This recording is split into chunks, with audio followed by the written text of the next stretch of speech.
দর্শক, একটা রিপোর্ট পড়ে এবং ভিডিও দেখে খুবই আপ্লুত হয়েছি, হতবাক হয়েছি এবং একই সঙ্গে আফসোস বাড়লো ভেতরে ভেতরে।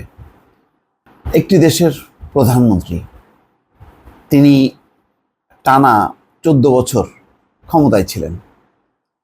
তারপরে যেদিন তিনি ইস্তফা দিলেন, ইস্তফা দিয়ে তিনি তার নিজের বাইসাইকেল নিয়ে সোজা সেই দপ্তর ত্যাগ করে চলে যাচ্ছেন এবং চমৎকারভাবে বিদায় নিচ্ছেন। তিনি যখন যাচ্ছেন তখন ফটো সাংবাদিকরা ছবি তুলছে, তারা ভিডিও করছে, কিন্তু তিনি সেই দিকে তার কোনো নেই, তিনি তার মতন করে চলে যাচ্ছেন। এখানে দুইটা দিক।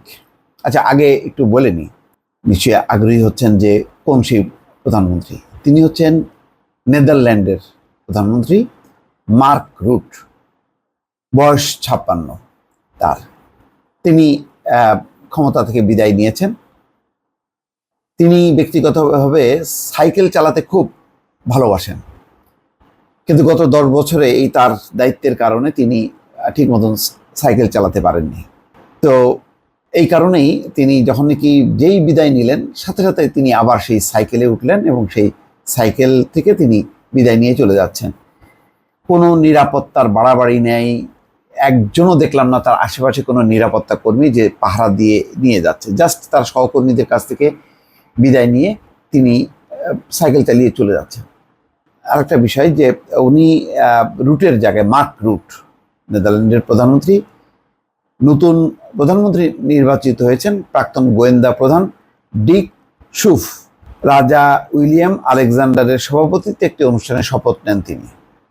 আজকে এই আলোচনাটা এই জন্য যে নেদারল্যান্ড, এদেরকে ডাচ বলা হয়, ডাচটা তারা বরাবরই তাদের নাগরিকরা সাইকেল চালান তার ফিজিক্যাল একটা এক্সারসাইজ করার জন্য, প্রধানমন্ত্রীও করেন। কিন্তু আমাদের দেশে যেটা হয়, প্রধানমন্ত্রী প্রেসিডেন্ট থেকে দূরের কথা, একজন মনে করেন যে একটা ছাত্র সংগঠন, তার যে নেতা পর্যন্ত তারা পাজেরো হাঁকান, নিশান পেট্রোল চালান, আর ছোটোখাটো 4 চাকার গাড়ি তো বাদই দিলাম, দামি দামি গাড়ি চালান। সেখানে দেখেন তার মধ্যে কোনো রকম বিকার নেই।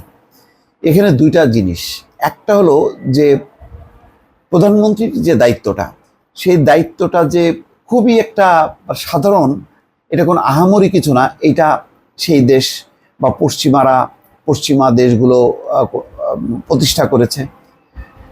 এর আগে আমি দেখেছি বরিস জনসন বিদায় নেওয়ার সময় যখন নাকি তার বাসভবন থেকে, সরকারি বাসভবন থেকে মালপত্র তিনিও গাড়িতে তুলে দিচ্ছেন, সেই দৃশ্য আপনারা দেখেছেন। আরও এরকম অনেক সাধারণ দৃশ্য দেখেছেন। এরকম সাধারণ নিরাপত্তার মধ্যে থাকতে থাকতে অনেকে ওই যে কেউ ঘুষি দিয়েছেন, কেউ চট দিয়েছেন, এরকম ঘটনাও ঘটেছে। তো তারপরেও কিন্তু তারা ওই সাধারণ জীবনযাপন বেছে নিয়েছেন, কোনো রকম বাড়াবাড়ি নেই, কোনো রকম এটি নিয়ে যে তাদের একটা চাকচিক্য, অর্থাৎ প্রধানমন্ত্রী সেবা করতে এসছেন, সেবা করে তিনি চলে যাবেন, এরকমটাই তাদের মধ্যে ভাবনা। তাদের মধ্যে ওই ভাবনা নেই যে এই ভাবনা নিয়ে তারা একেবারে মানে গর্বিত, প্রধানমন্ত্রীর পদ এটা একটা বিশাল ব্যাপার। এমনও হয়েছে যে আমার মনে আছে ইউরোপের কোনো একটা দেশ ফাইনালে যখন উঠল, সে দেশের প্রধানমন্ত্রী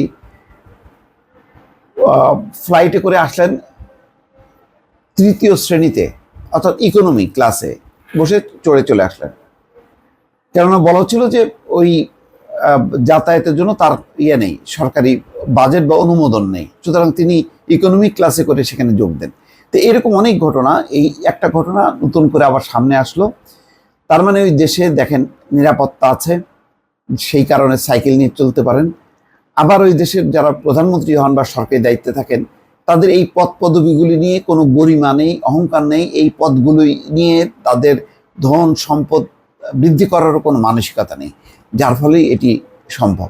এখন লাস্ট কথা হলো আফসোসের কথাটা বলি। আফসোসটা হলো এই যে আমরা তো এমন দেশটাই চাই যে দেশে নিরাপত্তাও থাকবে, আবার যে দেশে যারা পদ পদবিতে থাকবে তারা ওই পদ পদবি নিয়ে কোনো অহংকার করবেন না, বড় বড় গাড়ি চালাবেন না, সাধারণ মানুষের মতনই তাদের জীবন আচরণ হবে, তেমনটা কবে পাবো?